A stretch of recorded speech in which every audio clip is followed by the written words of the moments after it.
Okay, let's work with a simplified version of the classroom example for a minute, using some hypothetical data shown here.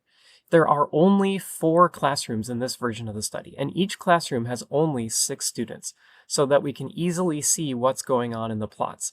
It looks like stress is associated with lower test scores within each classroom, but there are also big differences between classrooms in their overall levels of stress and in their overall test scores. For example, Classroom 1 has high overall test scores, but wide variability in stress, and Classrooms 2 and 3 have lower levels of stress than Classroom 4. By the way, it would be a lot harder to see the seemingly obvious relationship between stress and test scores if I didn't split it out by classroom. This plot shows all 24 observations together without regard to which classroom they came from. But really, we're trying to ascertain the relationship between stress and test scores within classrooms in general, that is. We don't care much about studying any one classroom by itself, so that's what makes this a good use case for linear mixed modeling. You could fit a regression slope for each classroom individually. As you might recall from the regression interaction lessons, this is the same as fitting a big regression model where the classroom variable interacts with the stress variable, so you get a conditional slope of stress for each classroom. This interaction is easy enough to visualize with 4 classrooms of 6 students each, as shown here. But this approach would not make much sense if you had a lot more classrooms, or if you had some classrooms with only a couple students in them. You can't reasonably fit a line like this with only 1 or 2 data points, and you don't want to be fitting hundreds of these, even if they have several points each. So in the examples I gave where the grouping variable was participant, like the repeated measures reaction time experiment and the religious attitude study, this would never really be a viable option. You could also adjust for classroom simply as a main effect with no interaction.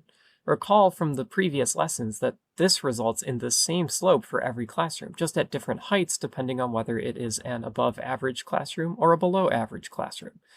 The green slope shown here is a compromise among all 4 conditional slopes we saw on the previous slide. This too is probably not a viable approach if you have a large number of classrooms or if your grouping variable is participant. So what do we actually do with these grouping variables? Well, we would fit a linear mixed model with a random intercept, and possibly also a random slope.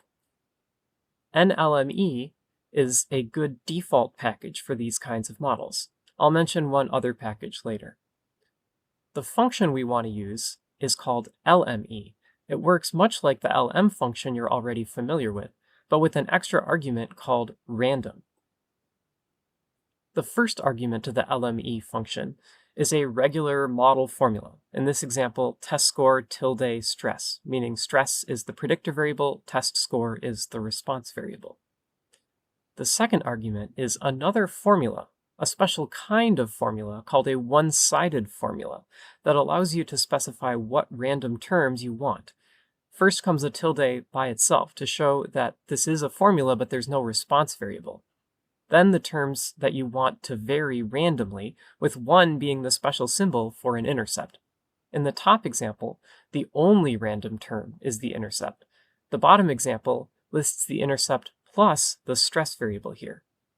Next comes the vertical bar character, followed by the grouping variable by which those terms should vary, which in this case is classroom. So the random intercept model on the screen says, fit a linear mixed model, test score is the response variable, stress is the predictor, and include a random intercept grouped by classroom. The random slope model says, fit a linear mixed model, test score is the response variable, stress is the predictor, and include a random intercept and a random slope for stress, all grouped by classroom. Let's look at what these models actually do, starting with the random slope model. Yes, I'm starting with the one on the bottom of the screen. It makes more sense to explain it this way. Here's a representation of the random slope model. Notice the 1 plus stress in the random argument on the top of the screen. Remember, 1 means intercept, so this says that the intercept and the slope of stress vary by classroom. You won't usually look at models like this in this fashion, because you'll usually have way more than 4 categories of the grouping variable, and it wouldn't make much sense to plot each one individually in its own little box like this. But I've done it here for the sake of illustration. The point is that each classroom has its own intercept and its own slope, even if you're not going to scrutinize them individually. The model output will also tell you the overall intercept and the overall slope, representing the means of the distributions from which these intercepts and slopes were presumably drawn. Most of the time, that's what we actually care about. I'll show you output like that in a minute, but first I want to finish using this graphic to convey a sense of what the model is doing behind the scenes. Here is a representation of the random intercept-only model. Notice that the stress term is absent from the random argument. Only the intercept varies by classroom. The slope is now held constant. It is the same for all classrooms. The blue lines are all drawn at the same angle, just at different heights. This blue slope is like a compromise among the 4 distinct purple slopes we saw on the previous slide. Now, here are all 4 types of slopes that we just looked at together in one plot. The black lines are the conditional slopes from the ordinary regression model with the full interaction, the least squares fit line for each classroom. The purple lines are the slopes for each classroom from a linear mixed model with the random slopes by classroom. The green lines are from the ordinary regression model with only a main effective classroom, and the blue lines are from the linear mixed model with a random intercept by classroom but no random slope. I'm going to move this plot to the side and say that again with a key to illustrate. The black lines are the conditional slopes from the model where stress interacts with classroom, the least squares fit line for each classroom. The purple lines are the slopes for each classroom from the linear mixed model with the random slope term. Just like the interaction model, it has a different slope in each classroom. But it is not the same as the interaction model. These slopes are a bit off from the least squares fit line for each classroom individually. The green lines are from the ordinary regression model with only a main effective classroom. Classroom is included as another predictor in the model, but it does not interact with stress. This is the least squares slope given the constraint that all 4 classrooms must have the same slope.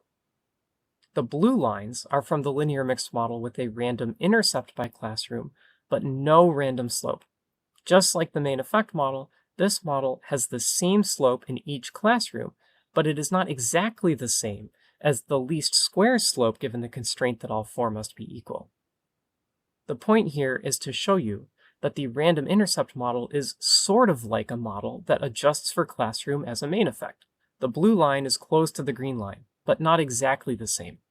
And the random slope model is sort of like a model that includes the interaction between classroom and stress. The purple line is close to the black line, but not exactly the same.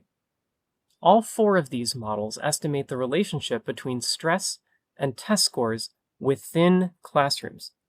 All of them can, in the end, give you an overall estimate of the typical relationship between stress and test scores. Loosely speaking, the first 2 sort of get at that relationship for each classroom first and then calculate what counts as the typical relationship, whereas the last 2 get that typical relationship by working with the constraint that the slope is the same for each classroom from the beginning. Let's visualize those estimates of the typical relationship now. Here's a plot with all 4 classrooms together, where each classroom uses a different plotting symbol, the same data from the previous slide. Here are the 4 overall slopes from the 4 modeling approaches. These are the slopes you'll generally focus on. You don't generally care about the individual slope for each classroom, just the estimate of the overall relationship between stress and test scores within classrooms in general. Here you can see that all 4 are pretty similar. The black one is the literal average of the least squares slopes in each classroom. The purple one is the fixed effect slope for stress in the model with a random slope, the center of the distribution of slopes for each classroom. The green one is the least squares slope given the constraint that all 4 classrooms have the same slope, and the blue one is the fixed effect slope for stress in the model with only a random intercept. The point is, they're all conceptually similar. All 4 of these lines represent the relationship between stress and test scores within classrooms. If that relationship is stronger in some classrooms but weaker in others, then these lines represent a compromise among the slopes in all the classrooms. They're just four slightly different ways of arriving at that compromise. I did this to build your intuition about what linear mixed models are doing, assuming you are already very comfortable with ordinary least squares regression models like the interaction model and the main effect model in this example. It is useful to conceive of the random slope model using an analogy to an interaction, and to conceive of the random intercept model using an analogy to main effects, and to conceive of both of them as ways of getting at a compromise among the slopes in all the classrooms. But in real applications, you wouldn't ever fit the ordinary least squares models just for the sake of this analogy. You would just use a linear mixed model appropriate to your situation in the first place, one that properly accounts for the non-independence of the observations. So these pictures were designed to show you what's happening behind the scenes when we fit this kind of model. Now let's look at what we actually get as output using the NLME package in R.